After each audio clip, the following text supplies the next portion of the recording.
its leading advantages in scale, technology, cost, and quality, Tongwei Solar has formed a vertically integrated and complete PV industry chain. Tongwei Solar is accelerating towards an integrated layout and has now arranged the layout of module production bases in Hefei, Yancheng, Nantong, Jintong, and other places. After years of technical accumulation, scientific research, and innovation, Tongwei Solar now has two major series of module products: half-cell modules and shingled modules. Half-cell modules have advantages including low LCOE, high power and high gain, while shingled modules are featured by high power efficiency, safety and reliability, low lead and zero fluorine, and convenience of recycling. Tongwei Solar is also promoting TNC and THC technologies in parallel and actively exploring various cell and module technologies such as TBC, perovskite lamination. Tongwei Solar has independently developed the TNC high-efficiency cells, the mass production conversion efficiency of which has reached over 25.4%.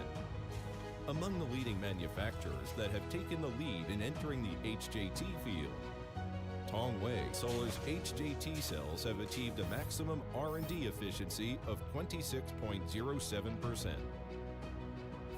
Tongwei Solar continues to update its technology pool with emerging ones and always stays at the forefront of the industry.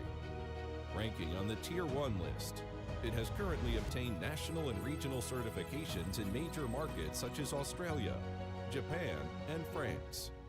Tongwei Solar's high-efficiency modules are suited for household rooftops, industrial and commercial distributions, large ground power plants, etc., boasting a perfect and professional service system and a high standard of supply quality.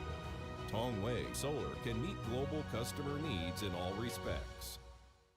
Tongwei Solar's high-efficiency modules have cooperated with multiple projects around the world. Its products are exported to more than 40 countries and regions such as France, Germany, the Netherlands, Chile, and so on.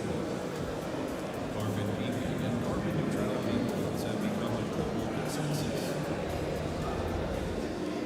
So, we are ready to start the next session that is dedicated to the suppliers. And we are a bit late, but we will try to recover somehow during the day. And I have an important communication for who is visiting Trisan. They have to collect their stuff from the garderobe after lunch, and the meeting point to go to the bus is this room. So at the end, stay in this room.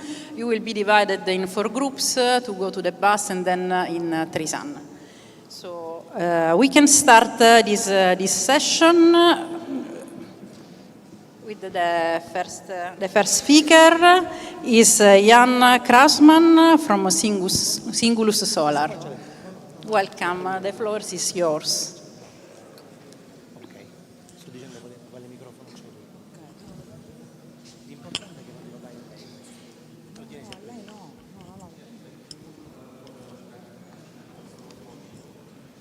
Be able to speak here today. So my name is Jan Krausmann. I'm product manager responsible for PCVD technology at Singulus, and it's my pleasure to welcome you to my talk today on production equipment for heterojunction and also perovskite tandem cells. So here's the outline. So in the next 15 minutes, I want to give you a brief overview about the different equipment or types of equipment that we provide for the HJT solar cell fabrication, comprising the wet chemical part, the PCVD, and also the PVD part. And after that, I want to briefly give an overview about our equipment for the perovskite technology, comprising PVD systems and also inline evaporation systems. So who is Singulus? So Singulus is a German-based machine and equipment manufacturer. So we were established in 1995 and currently have around 300 employees worldwide. As you can see on the world map, our headquarters is close to Frankfurt Main, and we also have sales subsidiaries and service offices around the whole world. So this is a bit of a scope what we are doing at Singulus. So based on our own research and development and also the customers' requirements, we basically engineer, design and also manufacture customized machines and equipment. So here you see an overview about the different technologies that we cover at Singulus. So based on our very early experience, we are deeply rooted in the PVD sputtering technology, and over the years we added more and more technologies like the plasma enhanced chemical vapor deposition, where we did our own plasma source development, and also added further technologies like evaporation, closed space sublimation and the wet chemistry part. And with all these technologies we serve different markets, of course importantly the PV industry, but also other sectors like the medical technology, as you can see here, for the contact lens cleaning, glass and automotive industry, semiconductors, and also battery, hydrogen and packaging industry. So here you see an overview about the different products that are in our portfolio. So as you can see here, we have a lot of different tools for horizontal and vertical sputtering deposition. It can be tray-based or non-tray-based, depending on the substrates you want to deposit your layers on. Then we also offer cluster tools for the semiconductor industry. And if we go one row lower, you see our plasma-enhanced chemical vapor deposition system, different evaporation and sublimation systems, and importantly, we also provide turnkey solutions for the HTT cell fabrication. And last but not least, the wet chemical part, where we also offer different tools. So just a short overview about our experience in the PV sector. So in the recent years, we delivered more than 300 machines, and in terms of gigawatt, this translates to roughly 40 gigawatts for the wet chemical tools and 32 gigawatts for the vacuum tools. And to keep pace with the market and stay close to the latest developments, we closely cooperate as well with leading PV institutes in Europe. Okay, so let's start with the topic of heterojunction cell fabrication. So here basically you see the different types of equipment I want to show you on the next slides. So starting off with the wet chemical treatment, the tool is called Silex, and then the next process step would be the PECVD deposition of the intrinsic and doped silicon layers, and last but not least the TCO deposition, also covered by our Generis PVD platform. So starting off with the first step after the wafer inspection, so the Silex tool is basically our production tool for the wet chemical treatment of the silicon wafers. That means the texturing and cleaning of the wafers. And it is a high throughput machine, as is obvious. So it can have a capacity of up to 14,000 wafers per hour, depending on the cell format, of course. And what is special about this system, it features a modular design. So that means this gives a high degree of flexibility in terms of how we can arrange the different texturing or etching and cleaning steps. And what is also important to mention about this tool is that it features an in-house developed and optimized ozone system for the enhanced cleaning and etching of the wafers, and this also gives a low cost of ownership for this tool. Additionally to this, the system features an advanced process control, and with that we can also lower the water consumption and make the whole cleaning and texturing process more efficient, and which in turn also lowers the cost of ownership. So the next step in the production of the heterojunction cell would be then the PECVD deposition of the different layers, and in this regard we offer the Generis platform, the Generis PECVD. It's a horizontal inline PECVD system, It is capable of depositing intrinsic and doped, so N and P doped amorphous and also nanocrystalline silicon layers. What is also important here is it's also based on a modular design. So as you can imagine, the deposition conditions change very drastically if you switch from an amorphous to a nanocrystalline process. So that is very important in this case that we have the capability to add more and more process modules to keep the throughput of the machine high. In terms of throughput, the system is capable to process up to 6,800 G12 wafers per hour.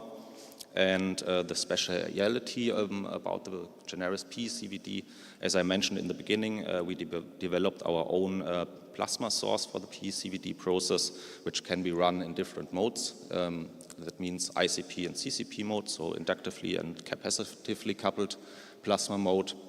And this we developed in-house. It's IP protected, and it's designed in such a way that we can have high deposition rates and very homogeneous deposition of the layers in our inline machine. Furthermore, important to mention, to have a high uptime of this equipment, it's also designed in such a way that the whole maintenance process of the machine that has to be done is very quick. And the system also features a fully automated cleaning process via NF3 cleaning for the tray cleaning and also the plasma source environment cleaning. Last but not least, the TCO deposition. So here we offer the Generis PVD system. It's also a horizontal platform, inline PVD system for the double-sided ITO deposition. It can be in a single or double-ended version. That depends very strongly on what is most favorable for the whole fab automation. And regarding throughput, this system is also capable of processing up to 6,800 G12 wafers per hour. And also this system is designed in such a way that the maintenance is kept very short. Furthermore, importantly, we use, of course, cylindric targets in these systems that gives a high material utilization and reduced OPEX for this machine. So as I mentioned in the beginning, we also provide turnkey solutions for heterojunction cell fabrication, and here you see a very generic layout how such a fab could look like. So this would be the layout for a 3 gigawatt factory, starting off with the wafer inspection, then feeding in the wafers into our Silex system that I have shown you on the previous slides. After the texturing and cleaning process, the wafers will be fed into the PECVD systems. So you see here 6 PECVD systems for the IN deposition and 6 PECVD systems for the I and P deposition. And last but not least, after this step, the wafers come into our Generis PVD system for the TCO deposition, and then last but not least, the metallization. Then already coming to the second part of the presentation, the perovskite part. So I will not go into detail about the structures here. We have seen them in the morning already many times. But the steps where I want to focus on the next slides is basically the HTL part, where we developed a nickel oxide sputtering process for production, and also the absorber and ETL layer, where we offer our evaporation system. So starting basically with the HTL layer, so here we offer the Vistaris. Vistaris means a vertical sputtering system. It's also based on inline concept. It's made for large area substrates. We offer this system in different sizes, so the cathode lengths can be from 600 millimeters up to 1600 millimeters. It's a tray-based system, and important here, what we developed here for the HTL deposition is basically a sputtering process based on DC and pulse DC deposition for the nickel oxide, based also on cylindric targets. So we basically started with a typical RF deposition, which is not favorable for a production system, and then tried with different target materials and developed a production-ready process based on the DC pulse DC deposition. Then coming to the last part or machine that I want to show you, this is called the EVARIS system. The EVARIS is a horizontal evaporation system. As all our machines that I have shown you, it's also based on a modular machine concept. At the moment, it features bottom-up deposition of layers, but we are already working on top-down deposition solutions, and the different materials that can be deposited are, for example, the C60 material or inorganic layers like lead iodide. And what you see here is basically a single-ended machine. So single-ended means we go in and out of the system on the same side. So basically the white part here would be the loading section, and then we have our process module where we deposit the layers. And it's very important here that based on this machine concept, this machine can be upgraded successively to a production tool, so a real inline production tool, by adding more and more process compartments. And the heart of this machine is basically the, as you can imagine, the process compartment where you have the layer deposition. And here we use a very versatile platform for the process compartment, where we can really start off with typical point sources. So basically we can start from 2 point sources and gradually add more and more point sources up to 12 point sources in one process compartment. And later on, if we really want to scale up the process, go to an industrial level, we can also incorporate linear sources in this machine. And via this, we can also feature different deposition mechanisms like evaporation, co-evaporation, and closed space sublimation. And of course, when a customer wants to go this process with us, we accompany this and do very precise calculations of the geometry of the point sources, that we get the best layer homogeneity, make utilization calculations of the material that is incorporated in the crucibles, and so on and so on. And finally, in this system, the typical homogeneity that can be reached over the whole width of the tray is typically below ±5%. And also the system features a very precise temperature control that is important for the deposition. So with this, I already want to close my talk. So to summarize, what I have shown you is Singulus offers high volume production equipment in terms of the wet chemical part and also the vacuum deposition equipment like PECVD and PVD for the production of heterojunction solar cells. And then coming to the perovskite part or the perovskite outlook, we also have production solutions for nickel oxide sputtering. What I forgot to mention, of course, this system can also be used for the TCO deposition. And last but not least, we offer our horizontal inline evaporation platform for the organic and inorganic material deposition. So with this, I want to thank you for the attention and the opportunity to speak. Thanks a lot. So thank you, Jan, for your presentation, very comprehensive of all the kind of tool. So we have time for one question, maybe. If not, I would like to ask about the combination of point and linear source for perovskite. This is quite new to have in the same tool, so can you comment on this? Actually, I'm not the expert for the evaporation tools.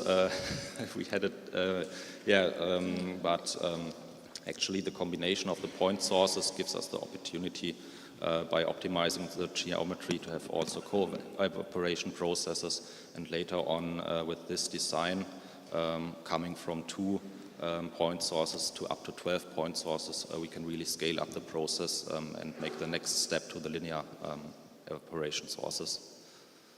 Okay, thank you. Thank you. Let's thank the speaker again. And now we go to the next speaker. So we pass from tools from from Tools to Materials is José Carlos Raso of Cybrid that will talk about innovative films. Welcome.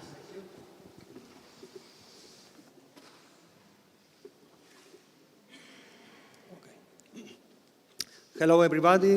Good morning. My name is Carlos Raso, and I'm here on behalf of Rainbow Technology to talk about Rainbow Film, an innovative solution to mitigate the UV degradation on heterojunction and TOPCon modules.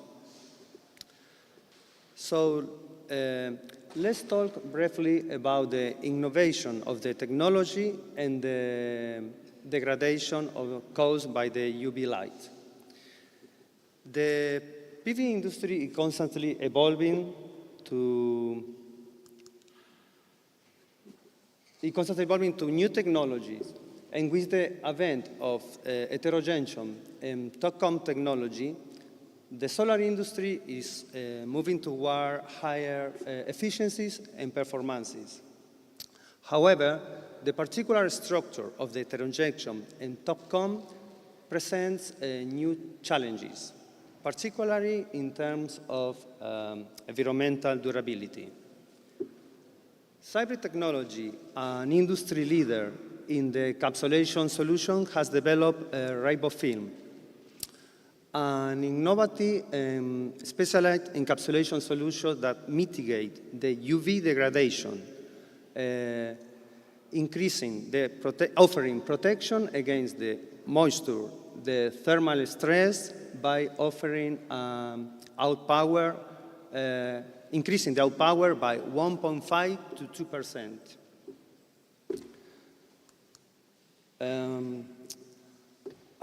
It is well known the UV light is harmful to the polymers.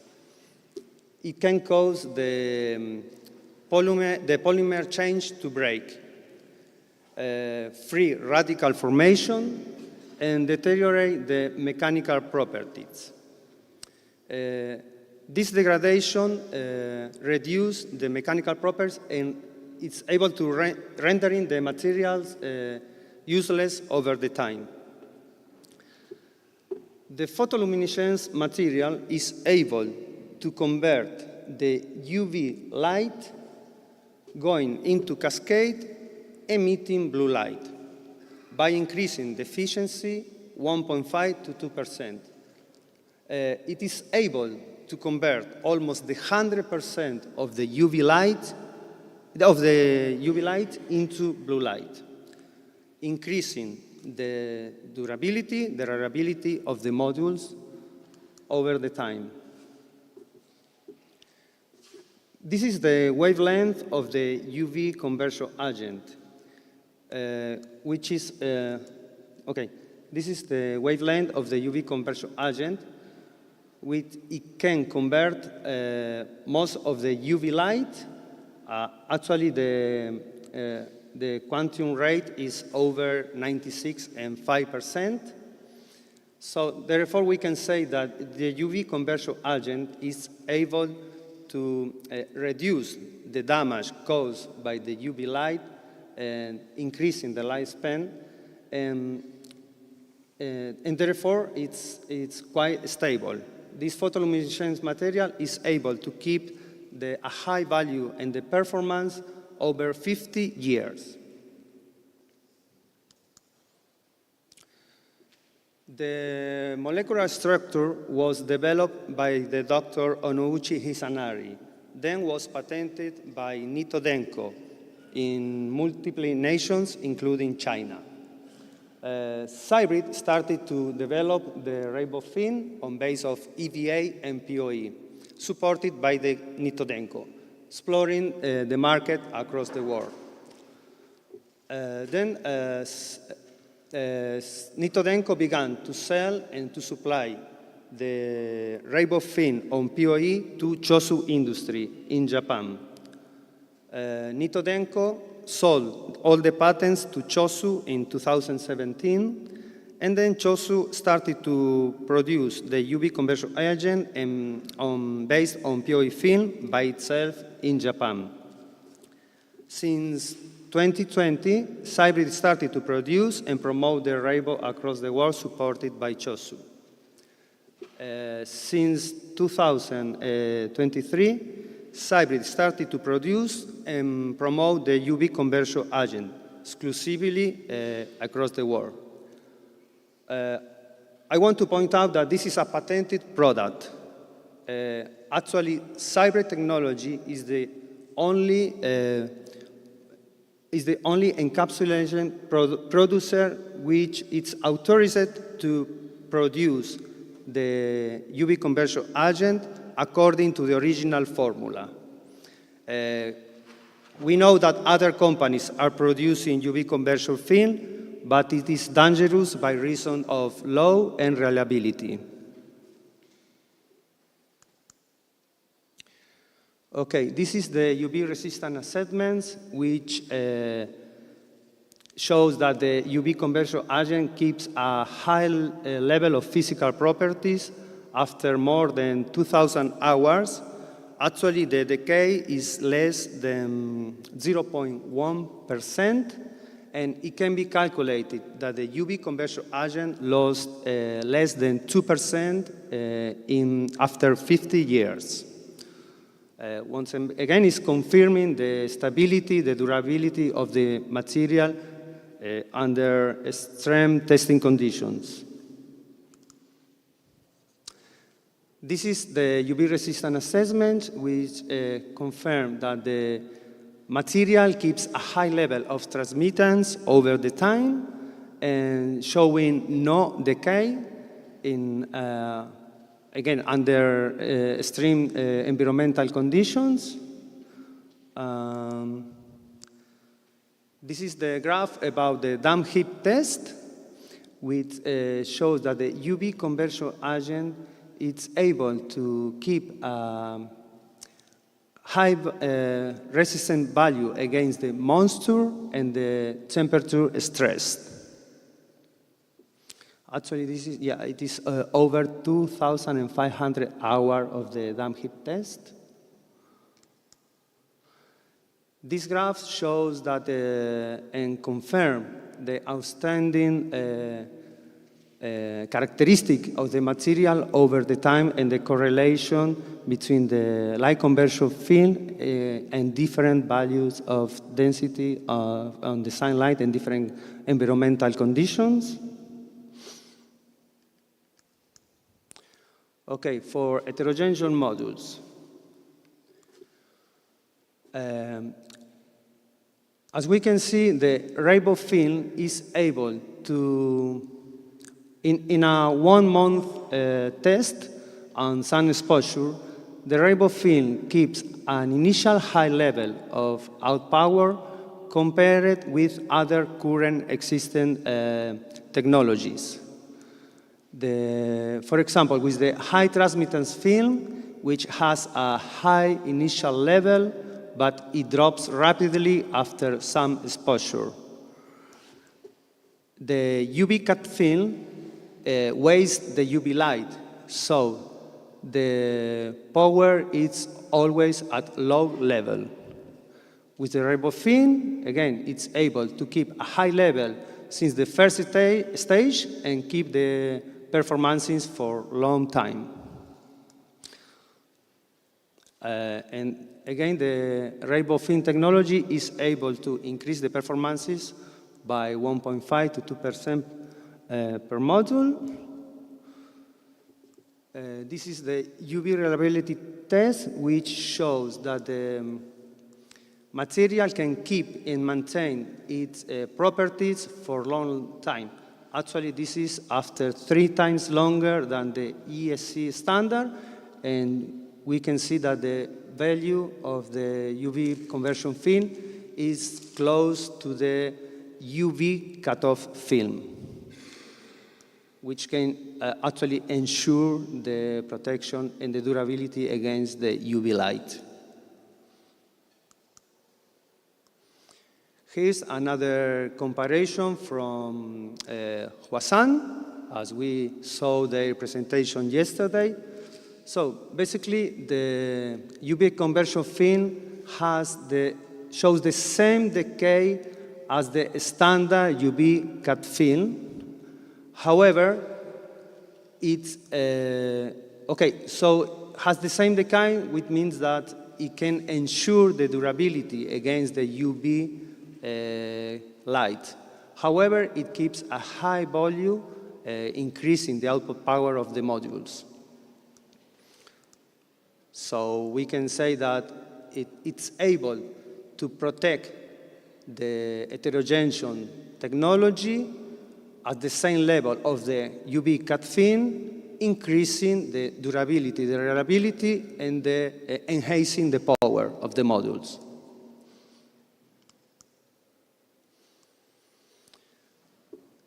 This is after more than 7 years of the outdoor exposure. We can see that the decay of the module is less than 1%. So again, we can see the UV conversion agent is still active. This is why it looks so blue. So again, it is a confirmation that the UV conversion agent can keep a high resistance against the environmental factors for a long time. Actually, this is not a new technology. This is a technology which is already consolidated, and it took more than 11 years to reach this reliability and be able to confirm that the rainbow film is able to keep a high level of performance for a long time. Based on 30 years in a power plant of 100 megawatt, it can be estimated that an extra production of 57 million kilowatt hours can be generated in 30 years, which is the 10% more of return of the investment. If the lifespan of the modules can be extended to 50 years, the return of the investment can further increase to 17%.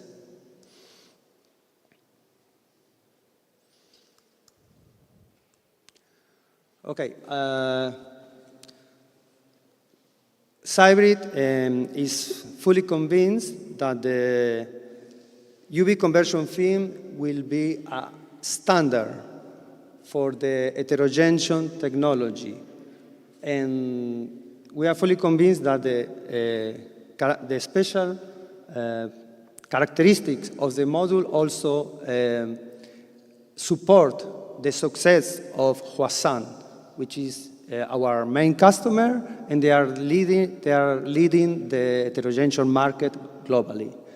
Other customers are currently testing the rainbow film. So let's say that Rainbow is fully convinced that this will be the standard. This kind of technology is also useful for the TOPCon modules. Actually, a new generation of rainbow film will be ready to lead the TOPCon market.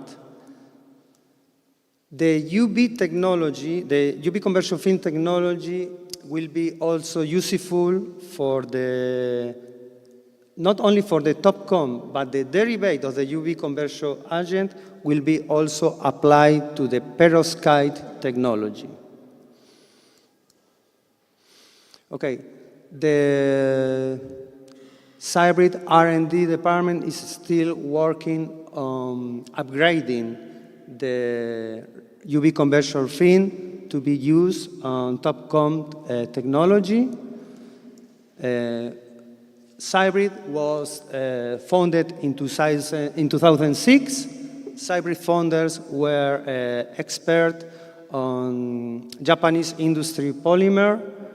They developed the coating process, the encapsulation technologies, which were applied on the development of the KPF backsheet and the PoE cross-linking. And also, Cybrid also has a wide portfolio with products to increase the lifespan of the module, which is called MOPRO, Prolonged Module. So with that product, we can say that the lifespan of the module can be increased up to 50 years. And there are two facility sites to produce the encapsulant. And there is a Cybrid's ongoing project to produce the encapsulant in Europe also. Okay, this is the history of the Cybrid innovation materials. Cybrid has a long leading history in the photovoltaic market. Also, we are now providing polymer solutions to the electrical vehicles, to the battery packaging and semiconductors. And here, we also can confirm that the history of the Cybrid in the photovoltaic field started with the implementation of the KPF backsheet, which was the top selling product by 7 consecutive years. Thank you very much for your attention. So, thanks. So we are running out of time. If there is one quick question, or okay.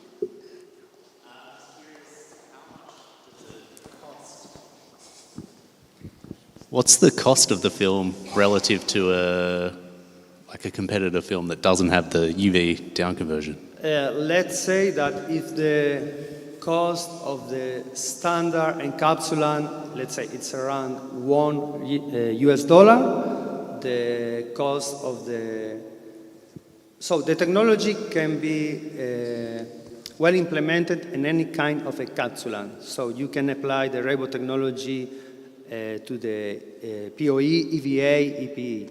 So let's say that if the cost is around $1 US per square meter, it can be between, let's say, 140 to 150. Of course, depending on the volume. Yeah, great, thanks. So thank you again for your presentation. We go to, sorry, maybe during the break. So we are. Okay, just for this time. Okay, yeah, we can talk later, no problem, Carlos. Okay, Carlos, hi, I'm Mehul. Very nice talk. So in one slide, you showed that for the damp heat 2000 hours, the degradation was around 10% in the film quality, if I understood correctly. That slide, if I will remember, the degradation on that slide is about the concentration of the UV conversion agent. Yeah. Not about the properties. Okay. It's only the concentration of the UV conversion agent. Okay, so but that will not have an impact on the quality of the encapsulant. Sorry? So the impact on the encapsulant quality will not be too significant? No, of course not. This is why we can confirm that the degradation after 50 years is less than 2%. Okay, thanks a lot, thanks. Thank you. So, take the speaker again. So we go to the next speaker, is Bastian Gatz from Von Arden, presenting their tools for TOPCon and AJT solar cells. Welcome.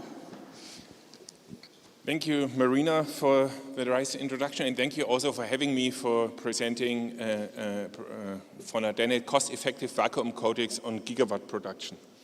So first, short introduction of the company. We're an equipment manufacturer for PVD coatings, family-run, based in Germany, Dresden, with more than 1,300 employees worldwide. So we focus on equipment in all scales. It may start with a concept study, going to R&D systems, pilot system, and then at the end, for sure, also the production systems, where I give some examples.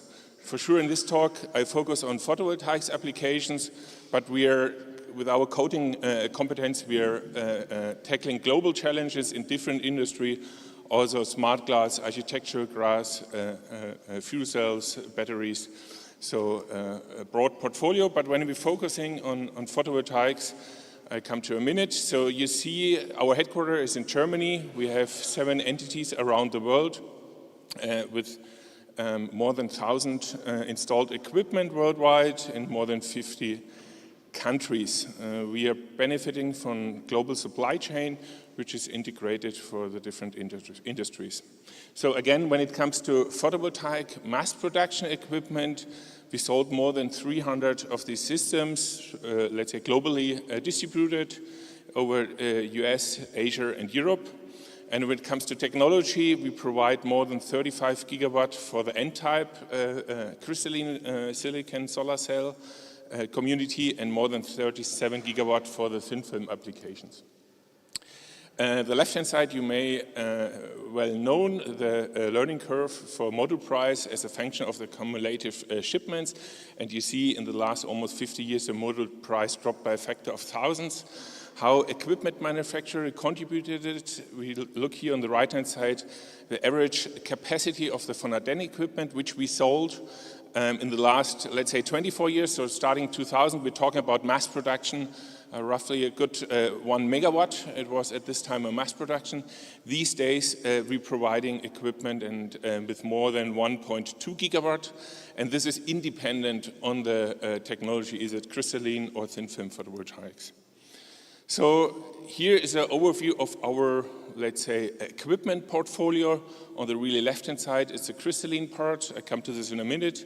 In the middle, you see the coating on glasses when it comes to single junction thin film photovoltaics like CIGS or cadmium telluride. Or when it comes to 4-terminal tandem, you do also the coating on glass, and we provide equipment for R&D purposes, pilot purposes, up to 100 megawatt, then up to 500 megawatt, the Pianova, and then the Xenia with more than 1,000 megawatt for coating on glass. On the really right-hand side, you see our emerging PV equipment where we have customized solutions, maybe for niche markets which want to grow. So vertical glass coatings is one example, roll-to-roll coating, or different other approaches for the PV world. So let's go now on the left-hand side when it comes to technology. You see PVD is needed for TOPCon, for heterojunction, IBC and tandem, but all of them have different stages, let's say, when it comes to gigawatt scales. So where TOPCon heterojunction is nowadays in the market penetration phase, IBC will be there very soon. In the tandem case, it will take a little bit longer. So depending on the needs of the customer, we're providing the HIS platform with lab and pilot scale up to 100 megawatt, horizontal coating system, then the Xeanova was up to 700 megawatt for a small or couple of gigawatt scale production, and then the Giganova with more than 1.2 gigawatt capacity. So we are focusing on our key technologies we apply there. Photovoltaics is basically two. It's the magnetron sputtering and the evaporation. And for magnetron sputtering, you apply that for heterojunction, TOPCon, IBC, and tandems. Here are some examples which we are which materials we can coat here. And evaporation, it's needed from our point of view for tandem, and I come to this in a minute. Here you see the basic principle of inline coating systems, right? So on the really left-hand side, you have a carrier where you load the wafers, fresh wafers. You go into the vacuum in the entrance lock, so you open it, then you pump down, and then you in the transfer chamber, the carrier just pass through the process chamber where the magic happens, where the coating takes place. And for the heterojunction process, you know, you need PVD coatings for the front and rear side, so you need a coating on the rear. In this case, the first 3 process units, you do the coating up. Then you have a gas separation, and then you have 3 process units where you do the sputter down coating. And that's it. You're going out of the vacuum, and through a carrier return system, the carrier just passed by below the system, and on the really left-hand side comes up again, and you do, in this case, the unloading, and then use the next station to do the loading of fresh wafers again. With this one, you can do 100 nanometer ITO coating, typically for heterojunction front and rear side. And also multi-layer stacks are possible because you have different process chamber where you can combine different coatings. And this is one example, the same system here. And if you look in the schematic down there, you have 3 double magnetrons to do the sputter up and 3 double magnetrons to do the sputter down. But you can combine, right? So you can do also starting maybe with sputter up for the seat layer and for the rear side, and then the sputter down also for the front side, do then the gas separation, and then do the bulk of the ITO coating afterwards. Whatever you need, it's a kind of plug-and-play cantilever cathode design, so which may change in the future for your production. You can adapt it accordingly. Here again, latest efficiency results for heterojunction at our customer sites. Open circuit voltage of more than 750 millivolt, achieved average efficiency of 25%, and for top more for sure. And as we learned yesterday, it depends also on the applied PCVD processes here. So I want to show here the impact of the TCO, the transparent conductive oxide, on the cell performance. So you see here a graph of the single layer TCO properties and the mobility versus the charge carrier density. These results are done all with DC rotable magnetron sputtering with substrate temperature not more than 200 degrees centigrade. Otherwise, you see a degradation of the PCVD processes. And you see here, you have to look for sure for a high mobility and a low charge carrier density. In the same way, you need a high sheet, a low sheet resistance. So the best case, you would be somewhere in this range. And we have here a TCO of von Dennett TCO, which achieves all these best values. What do you want to have here? So it's very low free carrier absorption in the TCO, but on the other side you have a high fill factor due to the low TCO sheet resistance, the low contact resistivities between PCVD and the TCO, and also for sure between the TCO and the metallization, and for sure you need also the high mobilities in this case. So if there's interested, we can support here with the supply of the target materials, not only for the TCO, for the TCO I just showed, but also for AZO or the different ITO coatings. On the other side, we're doing also TOPCon developments. I don't have the time here to go in the details here. But with PVD sputtering, you are able now to have a hazardous gas-free TOPCon gigawatt production, because you're doing not only the TOPCon but also the silicon nitride with sputtering in this case. And if you combine heterojunction and TOPCon in a XBC solar cell, we can also do sputtering of the plating, and there was yesterday's also nice presentation where you apply PVD for the seed layer approach. As also shown of one of the last conferences, we showed that the sputter target cost reduction is a very critical point. So you have to look for alternative low indium TCO materials, and this is just an example of zinc-based TCO, which has a much lower cost compared to standard ITO. And if you, so therefore resulting in overall lower operative costs, for sure, I showed you in the slide before, the AZO itself is not the perfect material for overall approach, but maybe with a multi-layer approach, or not maybe, but with a multi-layer approach, you achieve the same efficiencies as a standard ITO only approach.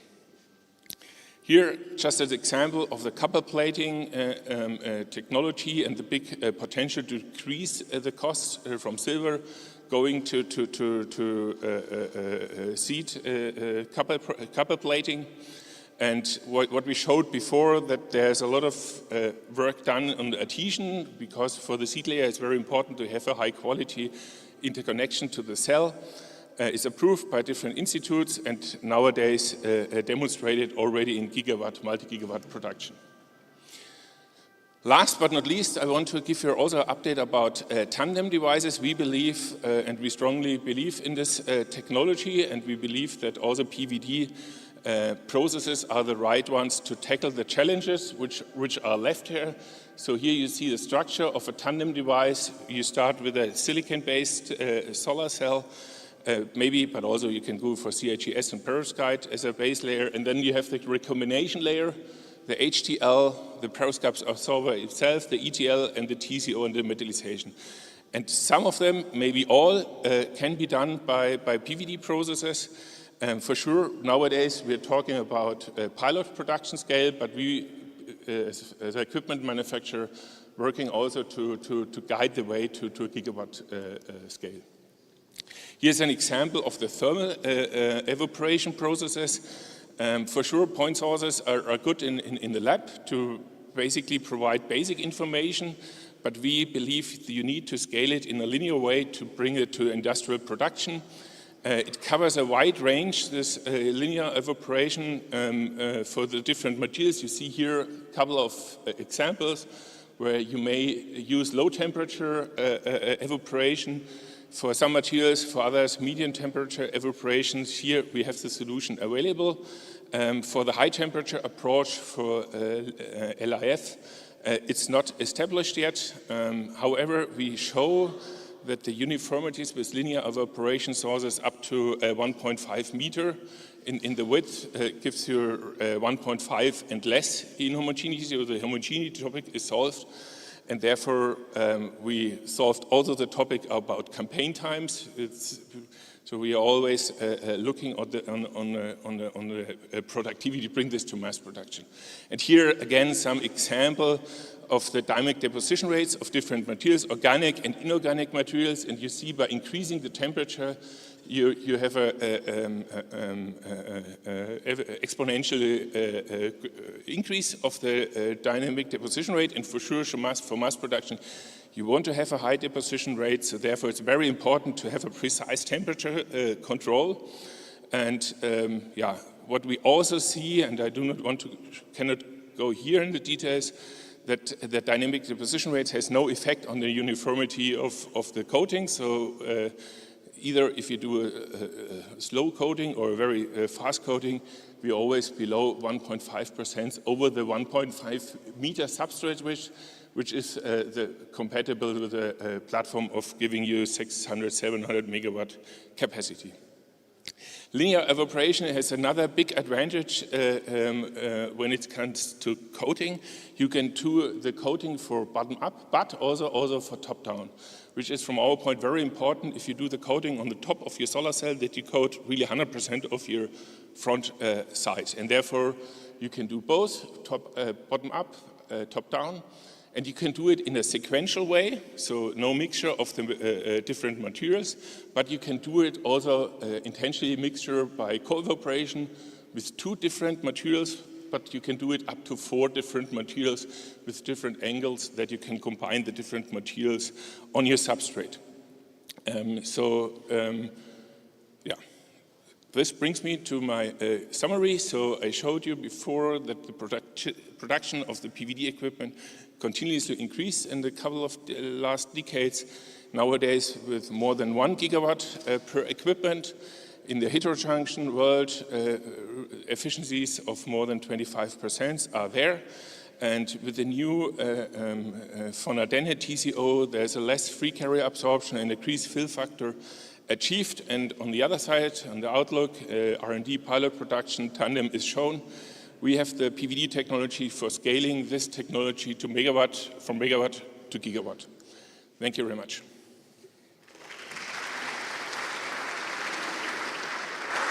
So thank you, Sebastian, for your talk. There is a question, maybe, from the audience.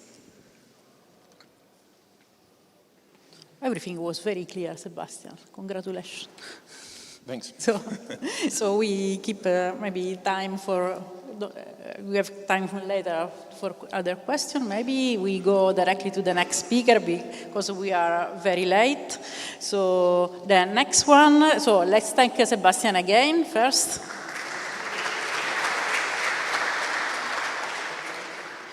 Very difficult name. I hope, yes, he's from Borosil, he's Jed Abrash guy. You will say better your name. Thank you and welcome. Yeah. Okay. Good afternoon, everybody. I am Jitendra Sehgal, President R&D for Borosil. Before I begin my presentation, let me first give a brief introduction of my company.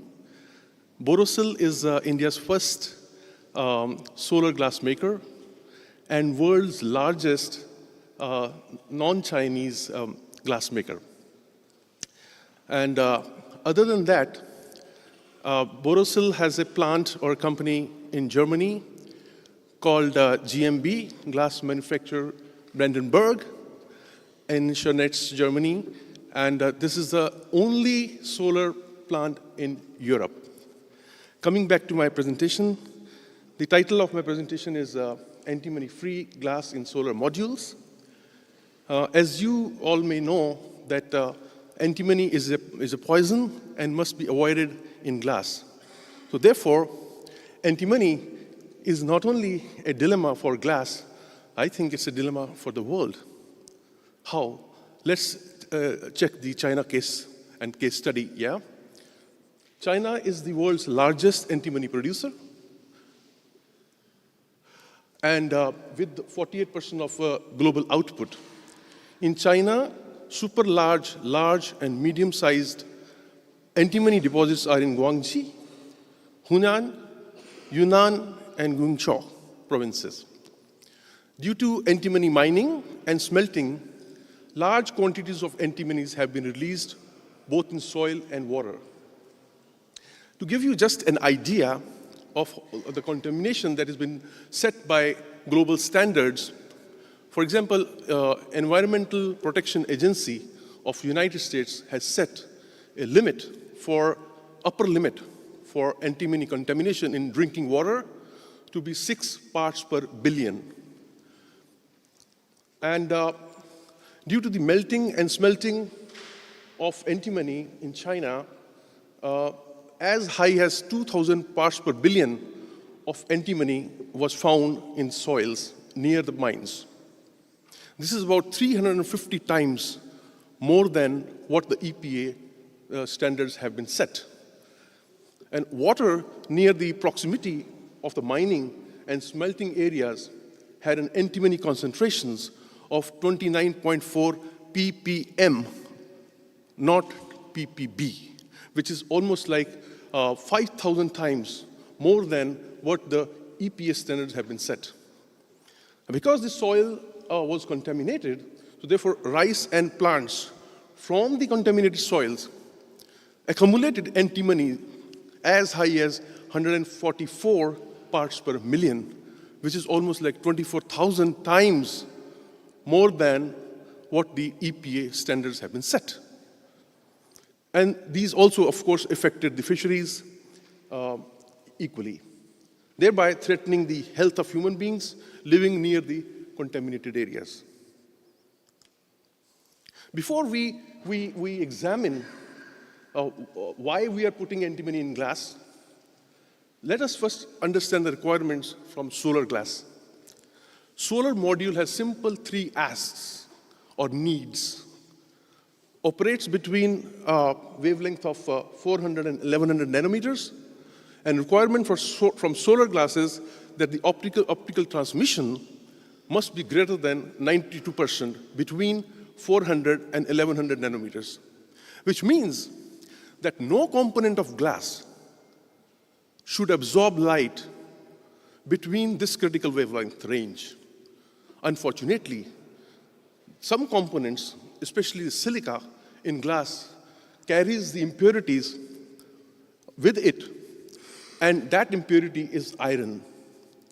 And iron, unfortunately, it absorbs the light in the same spectrum band between 500 to 1100 nanometers, and therefore, iron content should be less than 150 ppm. Then we use prismatic bottom surfaces in the glass so that most of the photons from sunlight are trapped and they are transmitted to the solar module. And then we use anti-reflective coatings such that most of the light is transmitted through the glass and very little is reflected. Second ask from the solar module is that it must withstand the impact of hailstones and the small objects tossed at it during a storm. Therefore, the requirement from solar glass is that it must be high strength, it must have a high strength. Therefore, the strength must be greater than 120 megapascal, which is a 4-point bending tests. How to achieve it? So typically, the glass is physically tempered such that the compressive stress in the glass is generated, which should be above 140 megapascal or around 140 megapascal. The third ask, a very critical ask, or the need for solar module, that it must be environmentally safe. Therefore, glass compositions must not contain any component which is harmful for the environment. And fortunately, most of the components of the glass are safe, except antimony. So therefore, in order to achieve this requirement, or in order to achieve the ask or the need of the solar module, the glass must be antimony-free. Now, question arises, how toxic is antimony?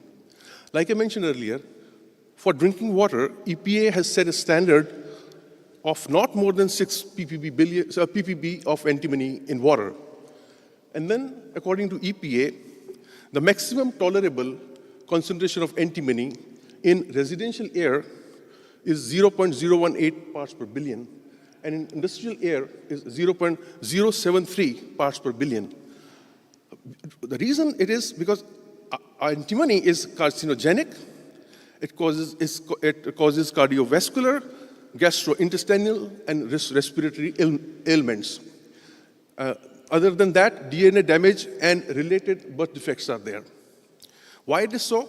Because antimony, in combination with the enzymes or organic catalysts of the cells in our human body, interferes with the cellular metabolism. Therefore, antimony is a deadly poison and it poses a serious threat to human health. And therefore, most glass manufacturers are abandoning the use of antimony. AGC stopped using antimony in LCD and hard disk glass drives way back in 2008. Schott in Germany stopped using antimony in the cooktops and fireproof glass in 2013. Corning also stopped using antimony in the hermetic seal glass. The question arises, why antimony is used in solar glass? In order to understand this, let's understand the sister composition of solar glass, which is the window or automobile glass, solar lime silica glass. They're both same, mother glass is same. The only difference is the iron oxide content. And one glass, the automobile and window glass, does not have any antimony. Solar glass has. The only difference between these two glass compositions is the iron oxide content. Sorry. If you can see here, the iron oxide in window glass is about 600 ppm, or 3 times more than that in solar glass. What does that mean? Let me tell you one thing very interesting. While iron oxide is an enemy for solar glass, it's a very close friend for glass manufacturing. Without iron, glass manufacturing becomes very difficult. I'll explain how. You see, I told that iron absorbs between 500 to 1100 nanometer range. And that absorption is by, there are two forms of iron, Fe2 plus and Fe3 plus. The Fe2 plus absorbs between 500 and 1100 nanometer. And that's an enemy. Fe3 plus is safe, not an issue at all, because it absorbs around 380 to 400 nanometers. No problem.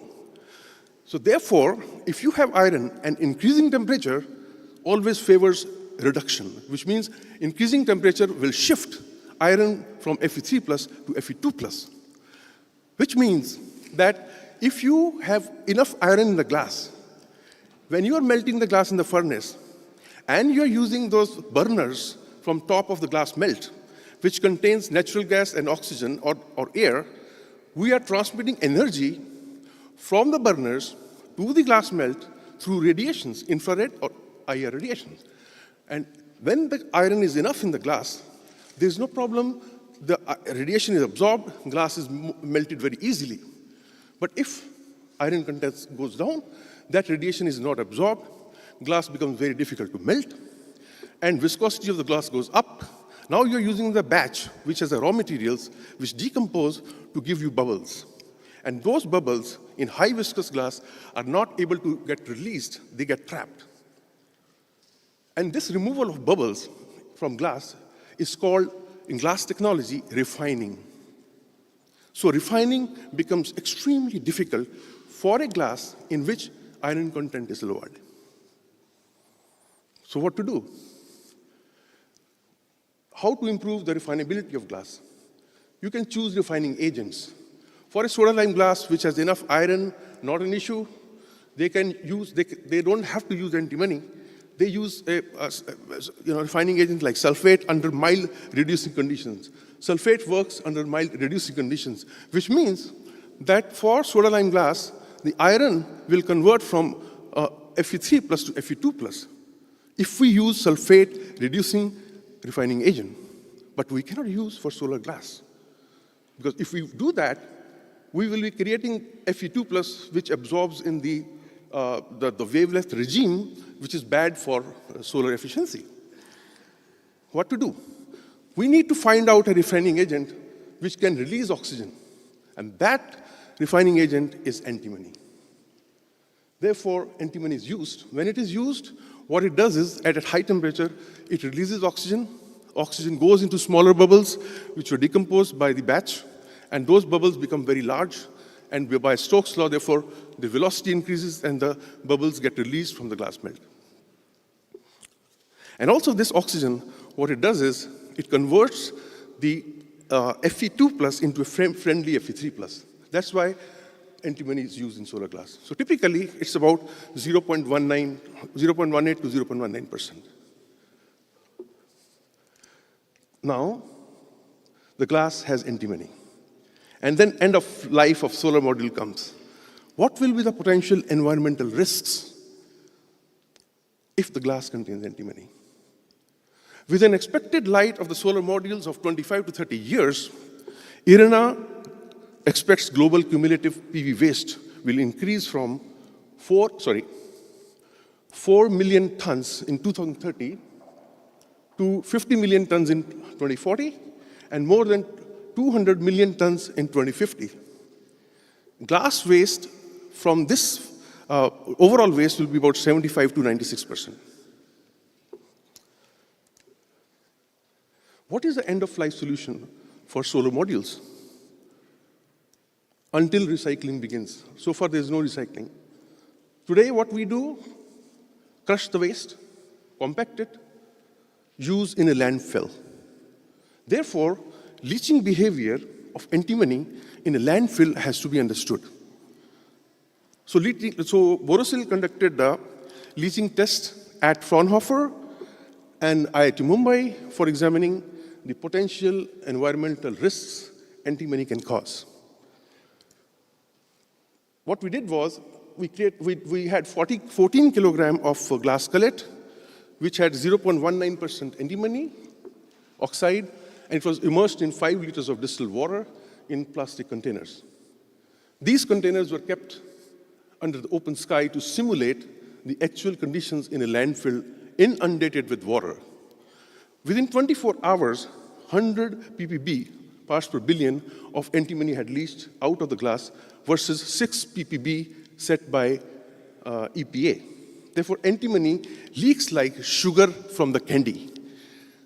After 4 weeks, the antimony level was about 310 parts per billion, which was leached from the glass, against the 6 ppb set by EPA.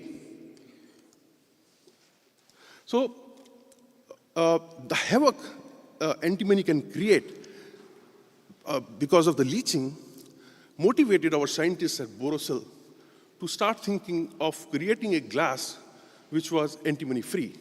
And we did it, and therefore we now have filed a patent, and all our plants, including one in Germany and all in India, can produce antimony-free solar glass. And we've also received a P1 SPF certification for this antimony-free solar glass. In conclusion, Borosil is the first Indian and the largest non-Chinese solar glass manufacturer in the world. Glass manufacturer Brandenburg GmbH, Chernetz, a Borosil company, is the only solar glass manufacturing company in Europe. Antimony is poisonous, and most glass makers are abandoning its use in glass. However, for standard solar glass manufacturing, antimony is required and used by solar glass manufacturers. Borosil has a novel patented technology to make antimony-free glass, which has a P1 certification by SPF. Thank you.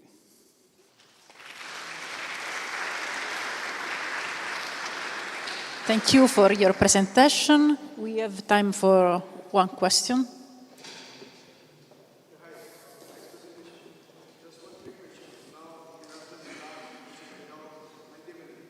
So is there any impact on the transmittance of the glass, or it's comparable with the... It's comparable, so there's no major difference in the optical... Okay, so it's all comparable, so there's no degradation in the optical transmittance. Okay, thank you. So thank you again for the presentation. We go to the last, so thank you again. We go to the last speaker for this session, is Alessandro Voltan from Applied Materials. Please, thank you for coming.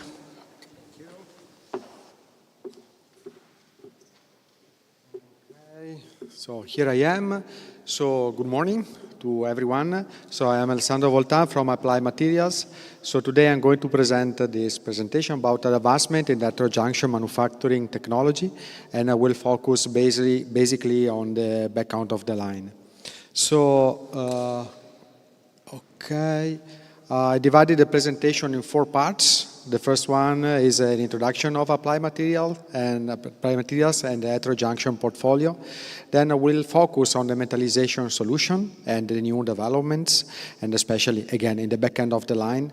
I will describe a bit what we are doing in the reduction of silver consumption, and then at the end I will focus on the post-processing and the fast light soaking process. So, Applied Materials is, let me say, a big family. We are in the world's #1 in the semiconductor industry, and also in equipment for display engineering. So the revenue in 2023 was about $26.52 billion. A big percentage of the revenue, 3.1 billion, was spent in the R&D. We have 19,600 patents in the semiconductor industry and also in the other application, and the number of employees all around the world is around 34,000. So, the major businesses of Applied Materials are mainly 3. The first one, the company, the headquarters is in the US, in Santa Clara. Basically, the big one is the semiconductor systems. The Applied Global Services is a division that provide integrated solution to optimize fab performances. And then we have the third division that is display and adjacent markets.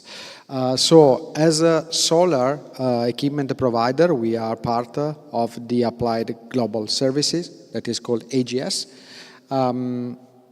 And so this is in some way the heterojunction portfolio. So not only in the back end of the line. So we have a inspection tool here that is called Vericel. More than 600 tools sold all around the world. And this tool is used for inspection and classification of bare wafers with a throughput up to 16,000 wafers per hour.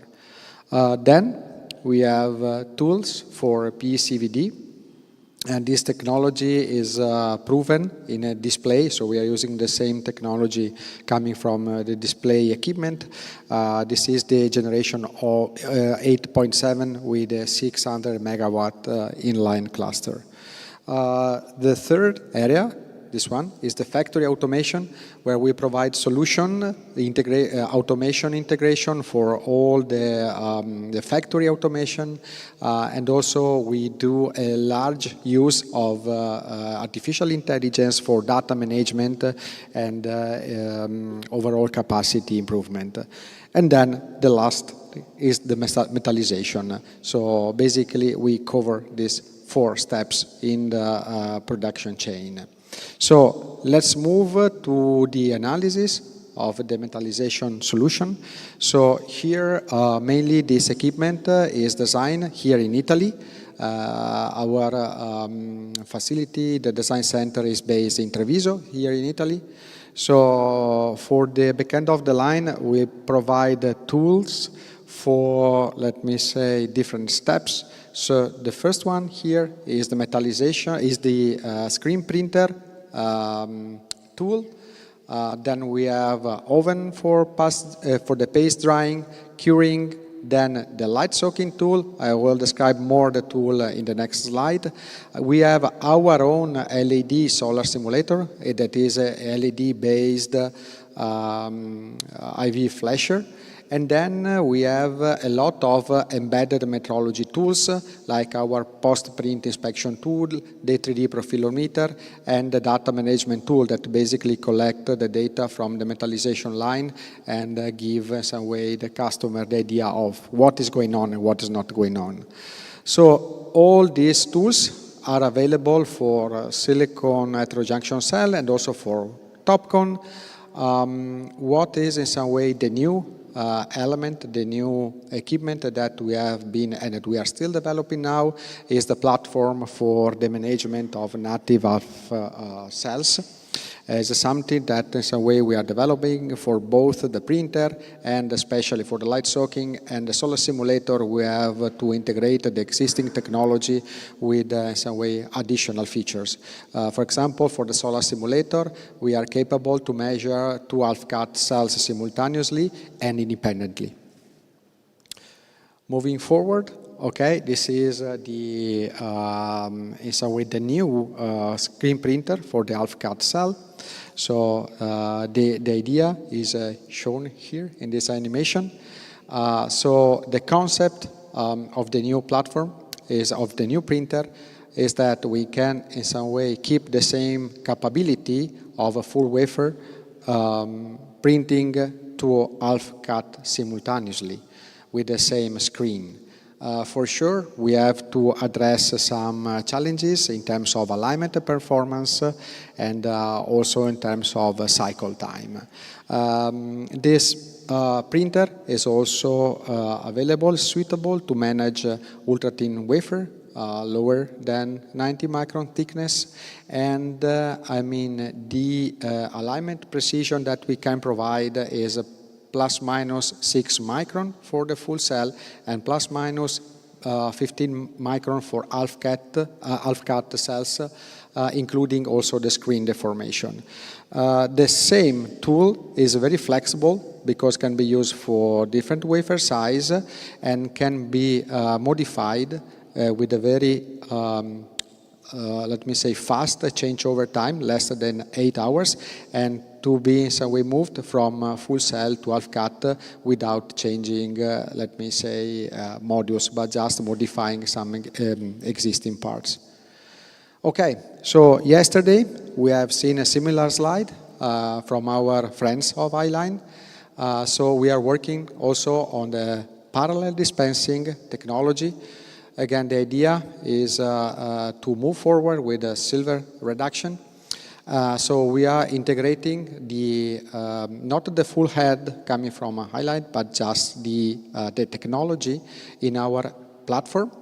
The idea is to use our technology to have an ultra-fine line control of Z position, and that is very critical for the parallel dispensing, and also to use the post-printing equipment, so the vision system in some way to have a closed-loop control of the process quality.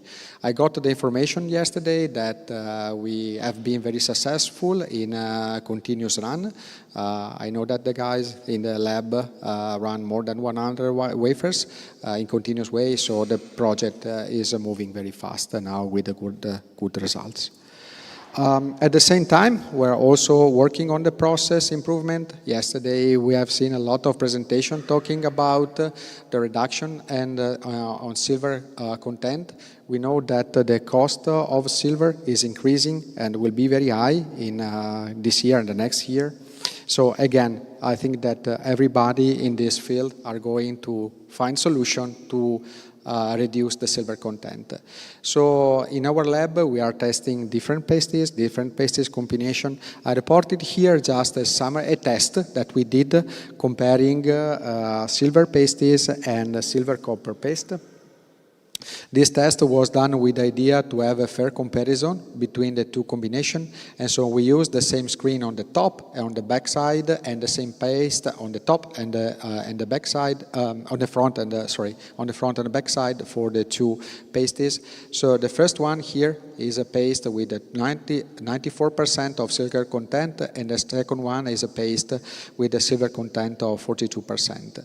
At the end, what we have been able to achieve is 18 milligram of silver watt with this paste, with a negligible loss in the efficiency. Here, again, the idea was to have a relative comparison, so I can say that here the difference in the efficiency is very, very low and with a very good morphology.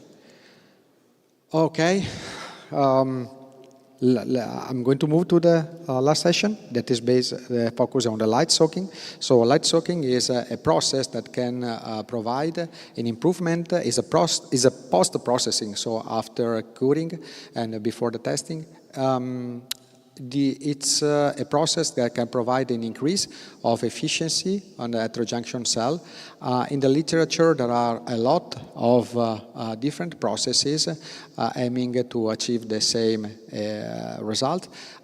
Generally, the efficiency gain here range from 0.3 to 0.7 in some cases, but with a different technology. So the question is, which is the best process for mass production? So in order to answer to this question, we started a development project some years ago involving 3 partners, Applied Materials, CEA, and Enel Green Power. So the idea was to investigate the process and to arrive at a production tool. So the first phase of the project was to develop and manufacture a prototype of LED lamps with a multi-wavelengths to be tested at CEA. And we tested the tool with the M2 wafers, M2 cells, and we got as a first attempt an 0.4 efficiency gain using very fast process at 12 seconds. On the second phase, we took the results from CEA and moved and we started with the design of a mock-up tool for the dynamic, so inline in some way light soaking. And we tested at our fab, and then we moved to the release and the installation of the third phase of a mass production tool. Which is, so here in the second phase, we got a 0.4 efficiency gain, it was 0.6, there is a typo, 0.6 efficiency gain on M2 cells, and the efficiency gain here in mass production we will see in the next slide. So in the second phase, we put a lot of attention on the thermal management, because what is real, in some way, causing degradation of heterojunction cell is overheating, and in some way temperature overshoot. And by simulation, this is something that could happen when the cells are moving in a dynamic way through the oven. So basically what we can have is to have some kind of temperature overshoot here along the edge, because the heat has no capability to dissipate along the boundaries. So in some way, this overshoot is acceptable because it's less than 10 Celsius degrees. So after the simulation, we put in place a real test on our mock-up, and in some way we have been able to replicate the simulation condition with a very stable temperature. I mean, the temperature non-uniformity is very good, and seeing at these PL images without any damages due to the 10 degrees temperature overshoot. In any case, again, the result at the lab scale was an improvement of 0.6 on M2 cells. Okay, so at the end we have been able to release our light soaking tool. It's a very short one, because at the end the oven is shorter than 5 meters, but in any case the illumination area is like a 3 meter of light, and with a tunable spectrum, because the light source is done with multiple wavelengths, and this is the power of the tool, and so the temperature exposure can be modified based on the process. At the end we use a temperature that is lower than 250 degrees for heterojunction cells, but in some way for other kind of application can be increased up to 40 or 500 Celsius degrees. Going to the results, these results have been achieved in Trisan last week. So here we have a distribution of efficiency. So the cells have been divided in classes. Here we have classes from A to L. And here, I mean, starting from low efficiency and high efficiency, and we have a range of 2.2% of efficiency from A to L. What is very important to know is that after light soaking, all the classes here got an improvement in efficiency. It was very high here at the beginning of the distribution, but was still high here with almost 0.6%, in some way confirming the result at lab scale. So the other analysis that was done was the degradation of the cell, because I mean this is very important to be understand. Here the analysis was done on the high efficiency cell, and the degradation was around 0.1% and stabilized after 3 days, but is still under investigation control. For about what's happening here in terms of electroluminescence, here for the high efficiency cell we see that after the light soaking the images are brighter. It means that there was an increase of contact, and also an improvement in contact resistance, and also in improvement in VOC. In fact, I mean the VOC was around 5 millivolt, and the improvement in fill factor was higher than 1%. For the low efficiency cell, this is what happened. So you see that it's clear that here, before the light soaking, the images were darker, and here they are pretty clear. It means that there was a significant impact on the defect recovery. So we tested the same light soaking process also on other type of processes in our lab. So we tested the light soaking on different pastes. Here we have the reference, that is silver paste. Here we have 2 types of silver copper paste, and also silver paste with nanoparticle. And the takeaway is that for all the 4 processes, we got an improvement of efficiency in the same range of what we have found previously.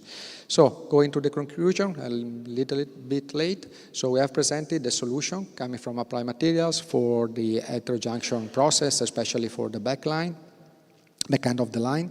I presented some new coming technology for the reduction of silver. And also I focus on the light soaking process.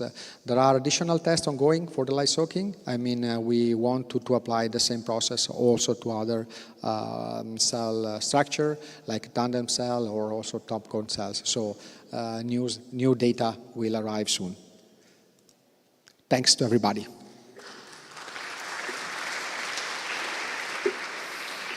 Sandro, we don't have time for a question, unfortunately, but you can reach him during the lunch time. The lunch, please try to stay in 45 minutes. We have to restart at 1:45, the last session. And then for who is going to Trisan, the meeting point is here, but please collect your belongings before the last session. So just after lunch. So let's thank all the speakers again. And see you later. Enjoy the lunch.